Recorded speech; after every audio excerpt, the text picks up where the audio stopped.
When I was a kid, and I was thinking this when the kids were leaving here, I was remembering it even more clearly, but do you remember, and maybe you experienced this, maybe you didn't, but do you remember when somebody would grab you by your ankles and they would hold you upside down, and maybe they're tickling you, or, I'm not talking about when the bully was picking on you. I'm talking about like the person that was lovingly playing with you, like they held you upside down and they were torturing you, but in a good way, or when you would sit on a chair and you would kind of sit on it backwards and you would lean with your head back.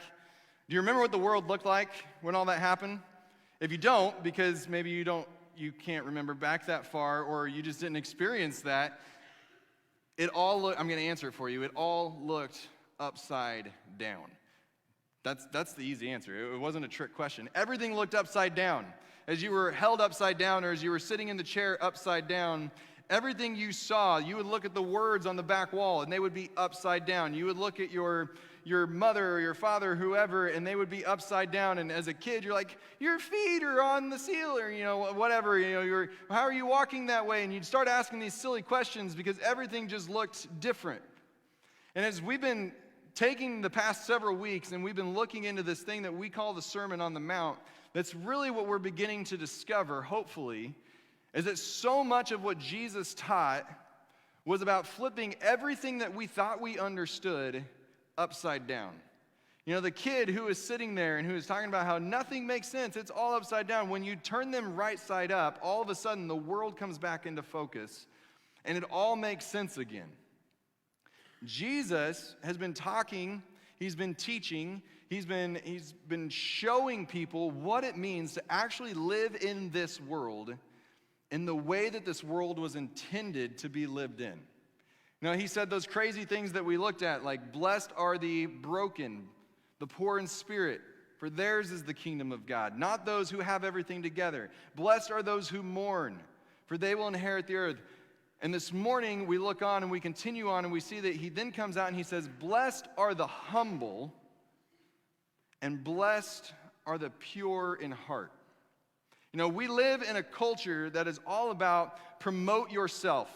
Build your brand. I don't know how many times I've heard an athlete or I've heard a celebrity talking about, I'm building my brand.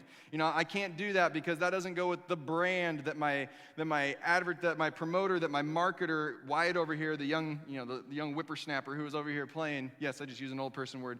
He's going into marketing, and so he's learning how to help market things.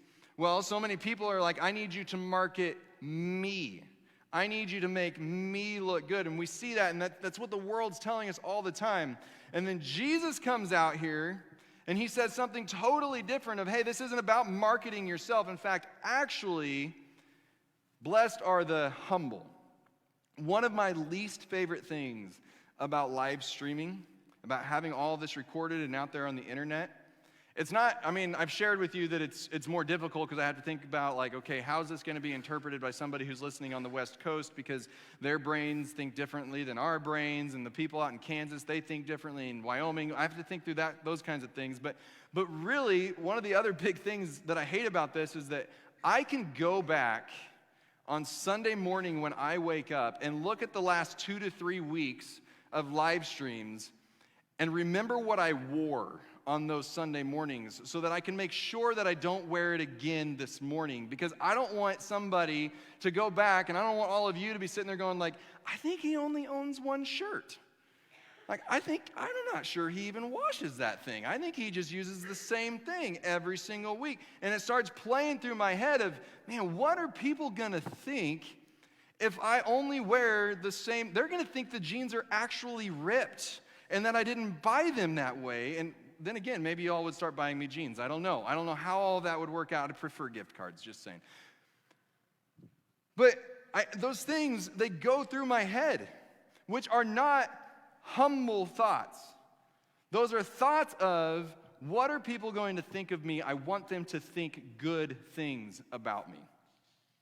As we look at these words, I want to define a word for us that we see often out in our world today, and especially with social media being as big as it is, unless, Facebook goes down for a day or so. The humble brag has become a very big thing in our culture. And what do I mean by humble brag? A humble brag is that person who walks around And they're trying to make you think they're being humble while they're actually telling you just how good they are and just how good their life is. You know, it's when the person, you're asking them the question on their resume, what are some of your weaknesses? Well, one of my weaknesses is I am a workaholic. Like, I work really hard. And I need to work on that, not working so hard all the time. One of my weaknesses is, well, I am a perfectionist. So when I do things, well, I do them perfect. And I spend extra time on them. Do you hear the humble brag coming out of this? Like, I'm trying to make you think I'm being humble and sharing my weaknesses, but I'm really kind of bragging about the things that I'm really good at. Or you see the people who get on and they're like, man, what do you do when you have kids who wake you up at 7 in the morning because they wanted to make you breakfast in bed? Oh, my life is so hard because my kids love me so much. It's the humble brag about your kids. And we do it all, and it's not all bad, but it starts to sink into how we communicate with people that really is. I will never forget when we were in a concert back in college, when we would tour in our Southern Gospel group. Yes, I like Southern Gospel music. When we would tour in this music, or in this band, my brother-in-law, who wasn't my brother-in-law at the time, but he got up and he started talking about things. And he stood in front of everybody and he said, you know, I'm proud of how humble I am. And the rest of us just stood behind him and went, like, not because he wasn't a humble person, but just because of the way that he said it. See, the world tells us, promote yourself, get your brand out there. But Jesus actually tells us something different. He tells us that the brand that you need to go out there and display is that greatness is actually humility. That is not a very good why, but that's fine. You know what I'm saying. Greatness is found in our humility. Greatness is not found in displaying all the awesome and wonderful things that we do. Greatness is found in the person who is humble, in the person who displays for everybody what is really inside their heart. Not going on Facebook and putting on the fake displays of who they are, but actually, out of the outflowing of their heart, just being real with people. And when we're real with people, we admit we are not as good as we think we are. That we didn't earn this stuff that we do anyway. And we're just real with people. And the purity starts to come out of that. The humility starts to come out of that. And Jesus looks at people and he says, that is greatness. That is a brand that is worth building. If you want to turn with me to Matthew chapter 6, we're going to skip ahead a little bit in this thing that we call the Sermon on the Mount. And we're going to look at some words that he said to, really, at this point, he was really kind of talking to the Pharisees, which we described earlier as the religious leaders who would really walk around and they wanted you to know how good they were, and they wanted you to know that you weren't good enough because you weren't following enough of the rules. And so he really starts to talk to them, but he's also talking to us. Because whenever Jesus spoke, he was also talking to us. We look over in Matthew chapter 6. And he starts out, he says, watch out! Don't do your good deeds publicly to be admired by others, for you will lose the reward from your Father in heaven. When you give to someone in need, don't do as the hypocrites do, blowing trumpets in the synagogues and streets to call attention to their acts of charity. I tell you the truth, they've received all the reward they will ever get. But when you give to someone in need, don't let your left hand know what your right hand is doing. Give your gifts in private, and your Father who sees everything will reward you. How often as we look through the life of Jesus do we see him do this exact thing? That as he goes out and he performs these miracles, he's constantly telling people, okay, I did this, but don't go tell people. Like, I don't need you to build my brand. I don't need you to promote me. I don't need you to talk about how great I am. That's what he was telling them at the time. But they couldn't help it. Because in his humility, as he was doing these great and awesome things, they had to go out and they had to boast about what he was doing. They couldn't hold it in. Jesus didn't have to go out and say, hey, you know what I did yesterday? I raised a man from the dead. That was pretty incredible. You should listen to what I have to say. Hey, you know what I did 3 days ago? I healed a person who couldn't walk. That was pretty incredible. You should listen to what I have to say.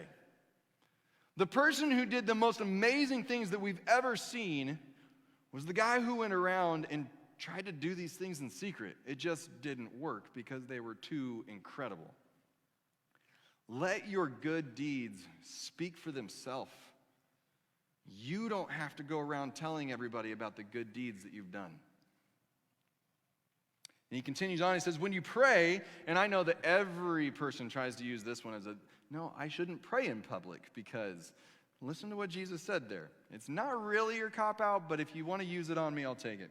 When you pray, don't be like the hypocrites who love to pray publicly on street corners and in the synagogues where everyone can see them. I tell you the truth, that is all the reward they will ever get. But when you pray, go away by yourself, shut the door behind you, and pray to your Father in private. Then your Father, who sees everything, will reward you. He's not telling us that praying around other people is wrong. He's not telling us that praying around, like, you shouldn't get up here and you shouldn't do this. At least I hope not. Otherwise, I've been ignoring his words for a very long time. What he's telling us is don't make this prayer about you. Now, I don't know how many times I've heard teens, or even in college, I would hear college classmates that would talk about, like, man, I wish I could pray like so-and-so. Like, they know all the words to say.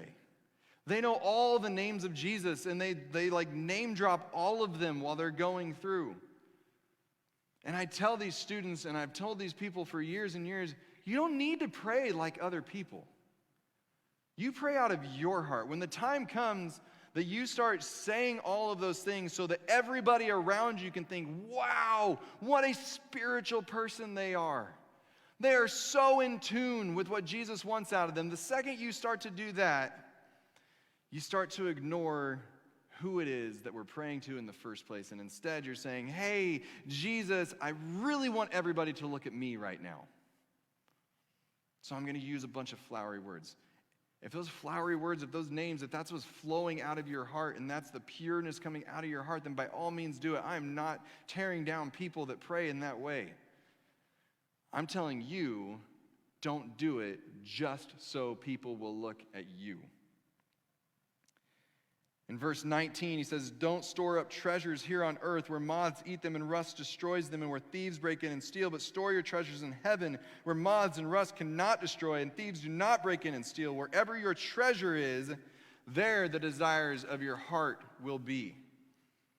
All these things that the world is telling us to do, all these things the world is telling us we need, all these things that I see on Amazon that I just can't live without, he's saying, no. Those are to make you feel better. Those are to elevate you. Those are to make people look at you. That's not what this is all about. Store your treasures up here. Otherwise, that's all you're going to get. And when this is over, it's over. He talks about when we fast. In verse 16, sorry, I'm going backwards, I realize that. When you fast, don't make it obvious as the hypocrites do, for they try to look miserable and disheveled so people will admire them for their fasting. I tell you the truth, that is the only reward they will ever get. But when you fast, comb your hair, wash your face. Then no one will notice that you are fasting except your Father who knows what you do in private, and your Father who sees everything will reward you. I don't know how many times I've heard conversations about fasting. And they tell us, and I'm not talking about the intermittent fasting that's done for physical reasons or health reasons or anything like that. I'm talking about a spiritual fast that you feel like God has called you to for whatever reason it is. I'm not going to go into this big long conversation about what fasting is. But I hear people at Lent season, around Easter, they're like, I'm giving up coffee, and they display it out there for all of Facebook to see. And then for the next 40 days, oh, I'm so miserable without my coffee. I can't take another day of this. Do you hear the humble brag and all of that? I'm fasting for this spiritual reason, and I'm so miserable. Aren't I a good person? Jesus is saying, hey, when you do that, it's nobody else's business except you and me. If you want to fast for health reasons, by all means, let everybody else know.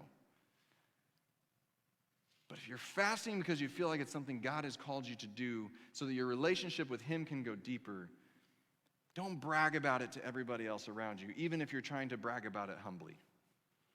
Now, maybe afterwards, God's going to say, hey, I need you to use that to help somebody else understand what this is all about. But at the time, they had this habit of, when it came time to fast, like they made sure that everybody knew it because they wanted everybody to look at them and think just how great they are. Maybe we don't do some of these things that Jesus talks about in Matthew chapter 6. But maybe instead, some of the signs that we have of some fake humility in our lives is when we walk around and we feel cheated all the time. We feel like we've been wronged because we deserve better than that. The church and Christians are getting real bad about this. We're so persecuted. People pick on us so much. I mean, every time I hear that, I want to say, like, when was the last time you were strung up to a pole covered in tar and lit on fire? Because I feel like that persecution is a little bit worse than what we get. And so many times, it's not really about they're coming after Jesus. It's about they're coming after me. And I deserve better than to be treated like this. Or we sit there and we say, we deserve to have this done for us because look at everything we've done in the church. Look at my history of what I've done in this church. I deserve to have you do this for me. And Jesus looks at us and he says, no, you do this because you're doing it for me, not so that you can get favors later on from other people. Do it and then let it drop, and then do the next thing and let it drop, and do the next thing and let it drop. So many other examples that I could walk through, but we're going to move on because I realize that it's already getting later. And while I don't like to pay too much attention to the clock, I know that there are things that go on a Sunday afternoon, and I can admit that and I can acknowledge that. But I would encourage you to spend some time and ask yourself, are the things that I'm saying and the things that I'm doing, are they falling under this definition of humility, or are they falling under this definition of a humble brag?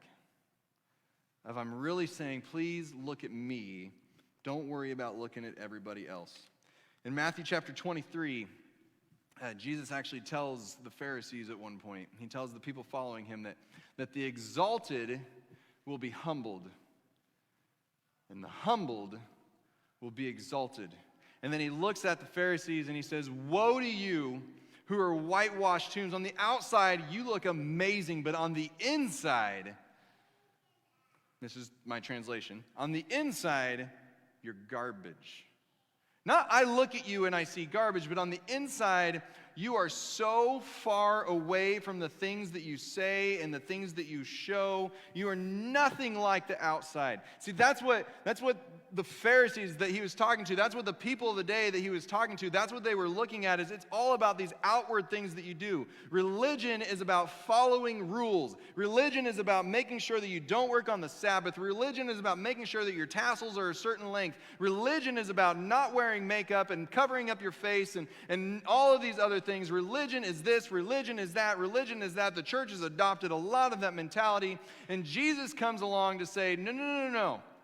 Following me is about having a humble heart. Following me is about being pure. Following me is about being broken. Following me is about mourning. Following me is about all of these other things. It's not about all of these things that you want everybody else to see. Following me is about being humble and about boasting in me, not in you, in your greatness.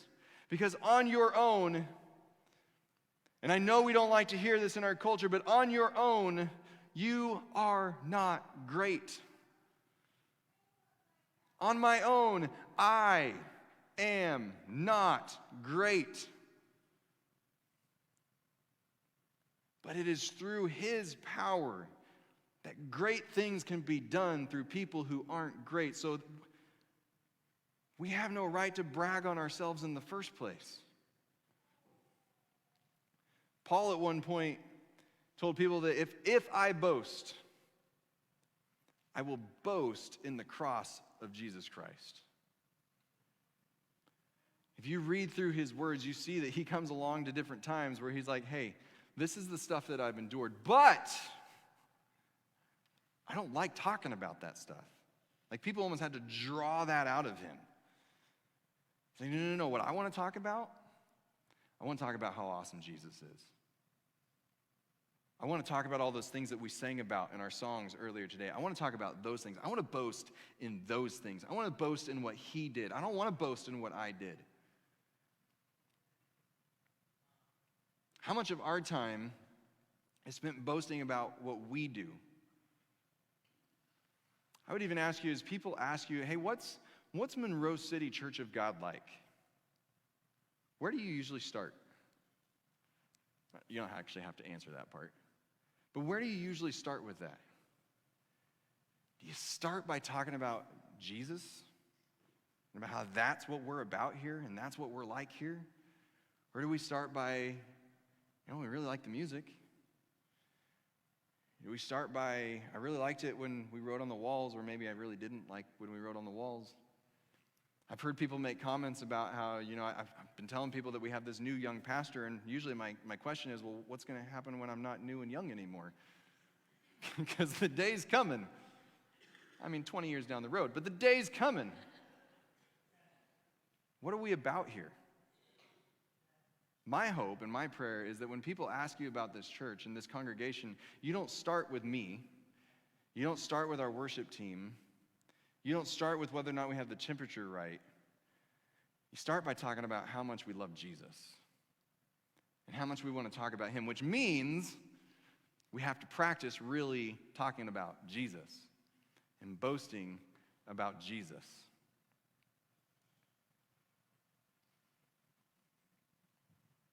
Here's what I would encourage you to do with this today. I would encourage you to start practicing some of this thing called humility. I had a lot more stuff that I was going to write on the board. We don't need all that stuff up there. It's fine.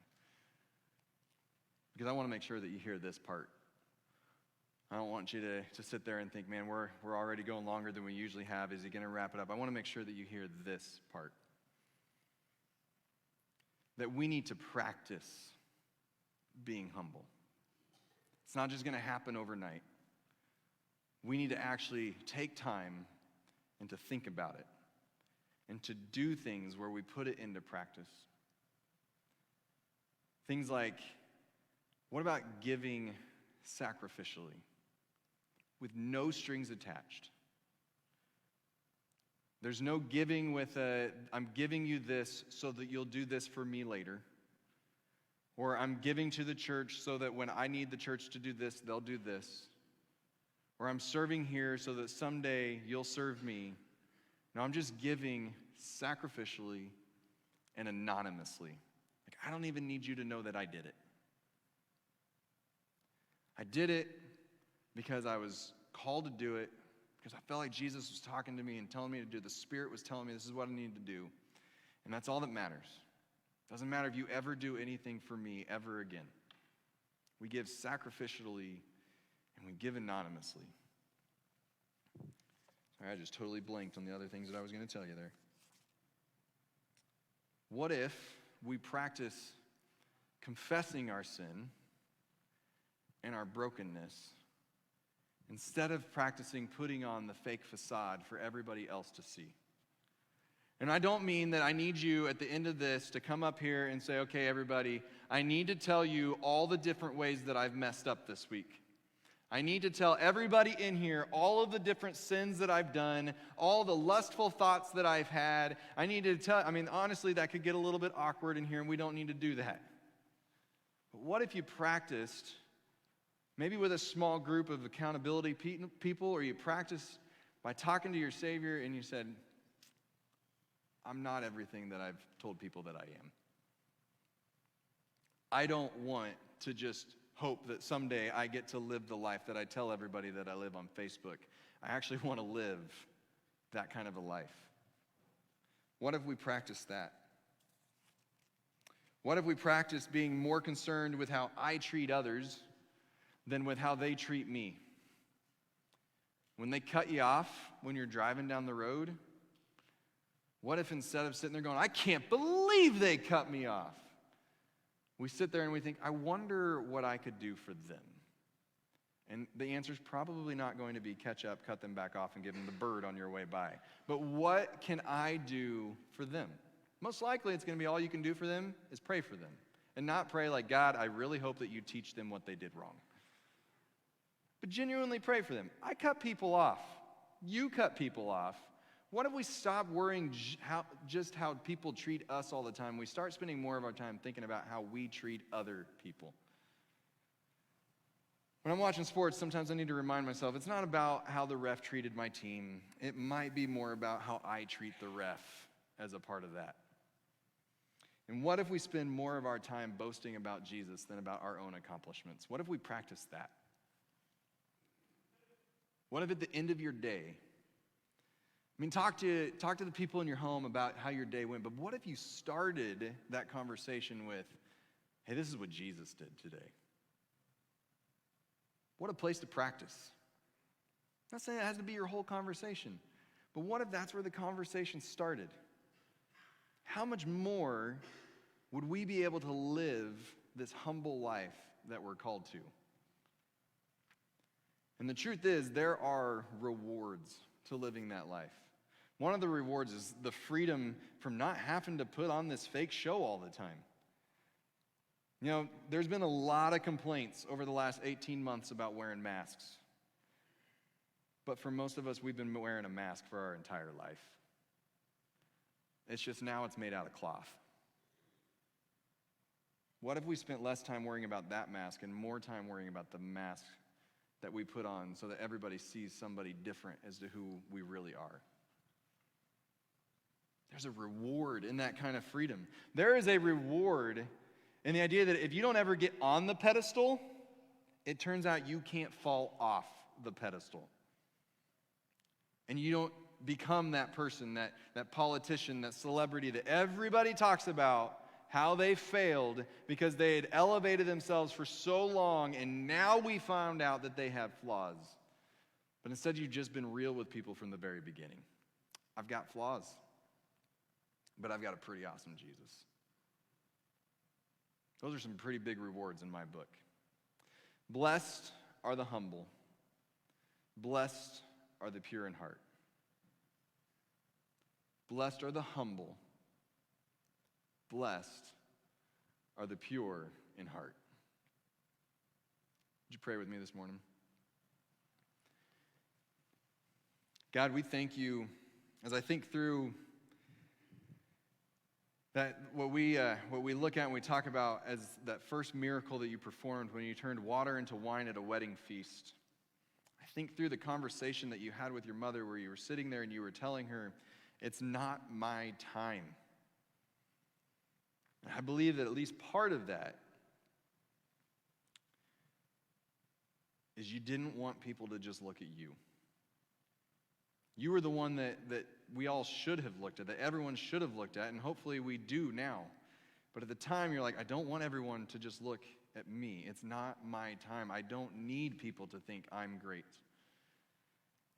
And you live that life so often, where you would look at people and say, it wasn't me who did this, it was the Father. Don't look at me, look at the Father. When you see me, you see the Father. God, I pray that we would be able to have that same heart and that same mentality, that we would be able to go through and we would leave this place and we would quit worrying about putting the perfect post on social media. We would quit worrying about saying the perfect thing in every conversation. And we would instead be able to accept the fact that we are broken people who have been restored by you, that we are a people who don't have to earn your forgiveness with our greatness. But you earned our forgiveness for us through your greatness. We praise you for that this morning. Amen.